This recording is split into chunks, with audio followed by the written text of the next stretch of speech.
and welcome back. Today I am happy to be presenting this video. I know at least 3 or 4 of you have been waiting on it, so here it is. So in this video I'm pretty much going to be showing you my personal technique to how I reload Smith & Wesson revolvers cut from moon clips. I am left-handed. Basically this technique only applies to left-handed people. So if you're right-handed and you don't plan on reloading left-handed anytime soon, then this might not be the video for you. But for all you lefties out there, I got your back. And before I make it any further into this video, I highly recommend you go check out my previous video, and it's titled Smith & Wesson Speed Reload Do Nots and Tips. Alright, and if you're new to revolvers and revolver shooting, that video will help you out a lot and make sure you're not tearing up your gun prematurely in a accelerated rate, right? That video applies to both lefties and righties, so if you want to go check that out, it's got some good tips, solid tips, tips that have been around, tips that will be repeated. So if you don't want to break your gun, go watch that video. I also want to point out that this exact technique is my own. There's a lot of techniques out there like it, very similar, right? But I don't think I've ever seen 2 revolver shooters using the exact same techniques to a T. I've seen, like I said, very similar from shooter to shooter, but overall, everybody's different. The revolver reload and revolver shooting in general is typically more complicated than your typical auto-loading pistols.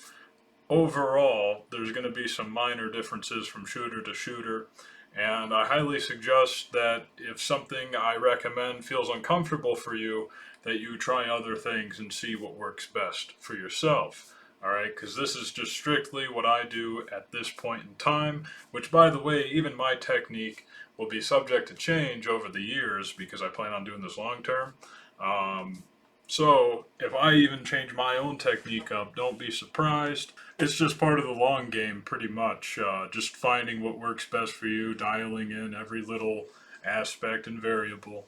Alright, that's part of the game. And maybe even a little bit of a disclaimer here, I am by no means the best revolver shooter that ever lived. I'm actually pretty far from it, but I think I'm a lot further from the worst right now than I am the best, right? So like somewhere, here's the worst, here's the best, I'm like somewhere in here, alright? And that's good enough to teach you how to at least get started on your little training journey here. I just feel like I'm experienced enough and refined enough to actually give useful information to anybody who might not even know where to start. For that reason, here I am teaching you. So also keep in mind, there's Jerry Michalek, right? His channel is now called Lena Michalek because he retired and his daughter took that channel over. All his old videos are still up, all of his tips and tutorials and all that good stuff, really good info, still up, still on his channel. I highly recommend checking it out. I'd say a solid 90% of what I've learned while I was teaching myself came from his channel. And pretty much, you know, he's right-handed, I'm left-handed. I just took everything he was saying and I applied it to a left-hand technique. And this is what I came up with.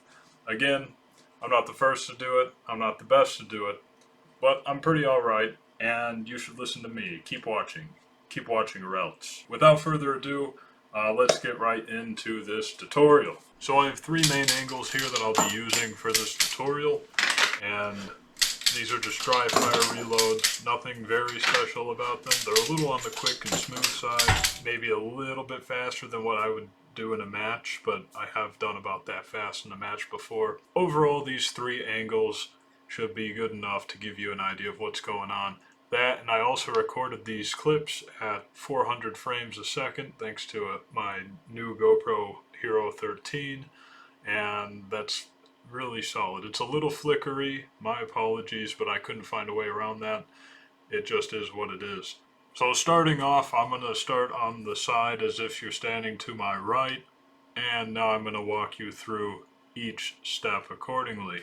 Now there is a few more details that you won't be able to see on this side until we get to the other side, so stick around, but I'm going to go over everything that's visible on each side. Alright, starting off, I'm going to give it 2 trigger pulls here. 1, 2, and notice how fast I immediately start moving to get my thumb around to that cylinder release. Also notice how at the exact same time my offhand releases its grip, prepping for the thumb to go through and open the cylinder. So moving on, you'll see my offhand is completely in position to open the cylinder, and my strong hand, my left hand, has the thumb completely engaging the cylinder release. The cylinder has not started to open yet, but it's about to. So now I have the cylinder open, and as you can see, my pointer finger on my right hand, or my offhand, is hovering right around where it should be over that ejector rod, and it's ready to eject. Now there's going to be an angle shift here, and that's very important, you'll see in a second, but my pointer finger is waiting for the gun to be in the proper position. So whammo blammo, fast and hard, I contracted my pointer finger to engage the ejector rod fully and quickly with aggression. All right, it can get a little sticky sometimes when ejecting spent moons. The firmer you can eject, the better. That's why some people use the bop method with their offhand, but I don't have that option. Being left-handed, the only fast way to reload a revolver is with a strong hand reload. We can reload while left-handed. Also, just notice the angle that I have the gun at. I have it at quite a vertical angle. Now this is doing a few things here, alright? This vertical angle is going to help direct the spent moon clip into a place that you want it to go. If you don't give it that vertical angle and you just come straight back with it, unless you go super fast and just bounce it off your belly, the moon clip is likely going to end up on top of your moon rack, and that can cause all sorts of problems, all sorts of issues that you just don't want it getting in the way. So angle it vertically, eject down as much as possible. It will generally fall right in front of you and clear your moon rack, holding all your other moons. Another reason you want some verticality to it is because the ejector star, when it opens and you're ejecting all that spent brass, what can happen is if you eject it with the gun horizontally and the spent brass has some gunk or dust or debris, it's more likely to get trapped under your ejector star, alright, which is just the part that actually makes contact with the moon clip. There's a good amount of surface area in between those two parts, the actual cylinder and the ejector plunger or star or whatever you want to call it, and basically just junk builds up there quite a bit faster if you're hitting it with a horizontal angle. So that's why we keep it vertical. So you're going to redirect the moon clip to a place you want it to go, and also to prevent buildup underneath that star. I guess while I'm at it, I'll just point out, if you notice my strong hand, which used to be on my grip, you know, the hand that's free through the air right now, is already on its way to the next moon clip. And that's all happening while my ejector rod is still engaged, and this is what makes a strong hand reload the fastest. It's the fact that you take 2 of these large steps and you take them and you do them at the same time, rather than having to bop, eject, and then go and reach for the next moon clip. So that's a huge time saver here when it comes to the strong hand reload technique. And so a split second later, here we are. Notice where that spent moon clip is. Notice how far it is from my moon rack. It's nice and far in front of it, and that's real good. That's exactly what you want. This way there's no interference with the spent moons and your moon rack. And as you can see, my strong hand has already made it to the next moon clip, waiting for the gun to reach its position so it can then drop in the next load. You can see the gun is starting to be more horizontal now as it makes its way to be vertical again, just nearly 180 degrees the other way. In this next step, you're going to see the muzzle drop almost pointing straight at the ground. I think in the next few frames here, if you pay attention to when exactly my strong hand starts taking off with that moon, it's not much longer after I'm going to hit play here. So just pay attention to that. You can see that my strong hand is going to prep that moon clip to be in position right by the time that gun gets into a nice vertical position ready for it to drop in there. So here we are, just like I said. Notice how vertical that gun is. Muzzle pretty much straight at the ground. Might as well mention how I grabbed the moon clip, right? So pretty much that position right there is like my go-to. I find it to be too demanding in terms of accuracy to just perfectly grab without your fingers extending past the moon clip, right? Overall, if my fingertips are just past the moon clip, I don't typically have any problems when I line it up with the cylinder and drop it in, because that's what I'm doing. Is I'm just going to line it up over the cylinder and drop it in. I don't actually have any sort of consideration for lining up any sort of ammo to the actual chambers, right? Like, I'm not ensuring in the moment that I'm perfectly lined up bullet to chamber. All I'm going to do is just ensure that the moon clip itself is centered up with the overall cylinder. That's all I'm really looking for, and it produces a rather consistent, reliable result, especially when you have some motion going. Typically, if you have any sort of problems with the bullets landing exactly where there's solid chamber face material, it tends to kind of sort itself out if you're centered up over the cylinder, and it's normally not a problem. Very rarely do I ever get caught up by completely perfectly lining up the bullet tips to the actual material that makes up the chamber faces, okay? So just know I'm not even thinking about it. All I'm focused on is just centering the moon over the cylinder. That is it. Nothing more to it. So I positioned the next moon clip, and as you can see, I had completely let go. This is why the vertical downward angle is so important, because at this point you're just letting gravity do the rest. That's the way Jerry Miculek describes it. Gravity is your friend, he says, so I'm going to say it too. Assuming you centered it up over your cylinder well enough, odds are those bullets found their home and they're ready to move in, and that's exactly what's going to happen next. At this point in time, I am kind of waiting for the moon clip to settle, and I do this both visually and by actual physical feel.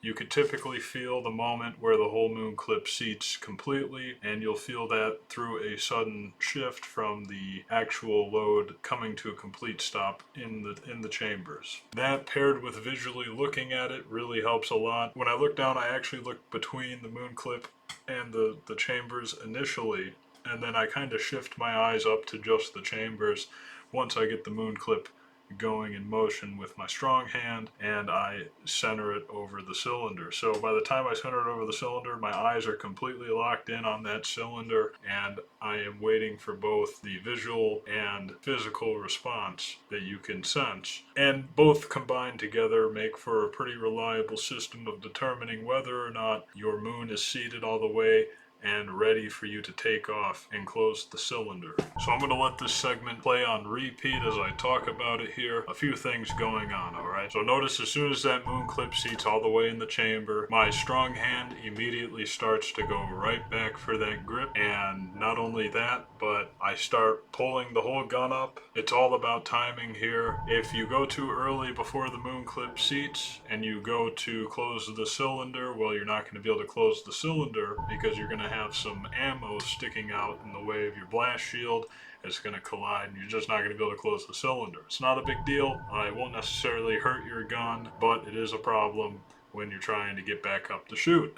So I waited for that moon clip to seat all the way. My strong hand immediately jumping back on that grip again. And the other major factor here that I want you to pay attention to is the angle I'm keeping the gun at, alright? I remember early on, if I got too horizontal too quick, what would happen is I would get horizontal before the cylinder closes, and what would happen is as I go forward with the gun, raising it back into an aiming position, my gun would take off without the load. The load would stay behind, it would fall right out, having somewhat of a downward angle as you're still proceeding to get it back up. And before you close the chambers, It's really important to have that angle to it, otherwise you just risk the load falling out of your gun. In all seriousness, the rest here is pretty self-explanatory. I get the cylinder closed and I proceed to represent my sights to the target and start pulling the trigger. Now, the faster and more accurately you can do this,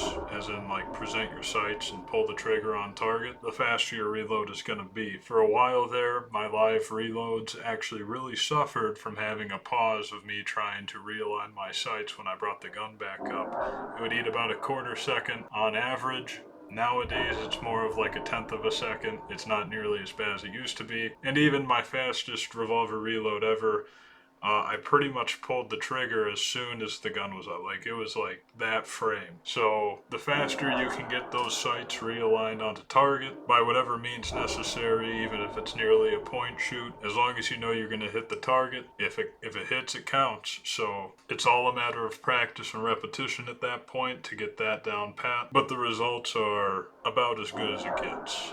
Alright, bear with me now, because we got most of the long, boring, tedious stuff out of the way. I just want to go over a couple more fine details and essentially a review. Right here, I want you to pay attention to what exactly my eyes are doing. I pull that last trigger there, you see they immediately dart down. I blink, and before I know it, I'm looking down. Between my moon clip and my cylinder, my hand moves forward with the next moon clip, and now at that point I'm looking at the cylinder. And we are now on the last angle. Here I wanted to really emphasize what's going on with my offhand thumb when it goes through that frame to open the cylinder, right? I've had left-handed revolver shooters comment that they burn their thumbs on the forcing cone when they open the cylinder like this. Now, I have ran into that issue early on, and in all seriousness and all honesty, it just comes down to time spent practicing, alright? This is overall a skill, and if you're not willing to put the time in, you're just simply not going to progress your technique. I will say it does help that I shoot pretty much strictly end frames for this application here. End frames are the largest. I'm a large guy. I got big hands. It just makes sense for me to shoot an end frame. End frames do provide a little bit more space on average, but as you can see here, as I let this play out a few times, if you just strictly focus on that window area for the cylinder, you can see my thumb goes through and it never actually makes contact with that forcing cone. I haven't had a burnt thumb in quite some time, probably over a year now. I've been doing this for 2.5 years pretty much. I'd say it can be an issue, but at the same time, you could train yourself out of that issue. I guess to really focus a workaround on this, you're really going to need to focus on keeping that thumb as far back as possible while still threading through the frame like that. So essentially keeping your thumb as far back on the cylinder as you can, as you swing it open. That's going to be your best bet. And it's going to take some repetition to get to the point where you can do it consistently without having to second guess yourself. Alright, we're just about through here, but I do want to add in a couple more details before I let you go completely. One of these main details is the way I grab the moon clip. As you can see, I use my pointer and middle finger on the front and my thumb on the rear. That's how I grab it. I kind of just pinch it like a claw, pull up on it, and that typically tends to be just right, alright? And there's no real special secret to it. You just pinch it like you're a claw machine, bring it over just like a claw machine, and let go and let it drop straight down just like a claw machine. The second thing I wanted to add is the grip from the weak hand onto the cylinder. Similar thing going on, but instead of my pointer finger, because you got to use your pointer finger to eject, I have my middle and ring finger on the outside, my thumb on the inside, and my pinky, I just stick it out. Sticking out the pinky does two things. It just keeps it out of the way, and if you ever come up short with the moon clip will typically tend to fall back. And when it falls back, what ends up happening is it normally ends up landing onto your pinky and kind of in the space between your pinky and the cylinder. So it typically doesn't end up falling. The pinky being out of the way and also there to catch any falls or fails, you know, it's a win-win, all right? So just kind of stick your pinky out like that. and that's a great spot for it.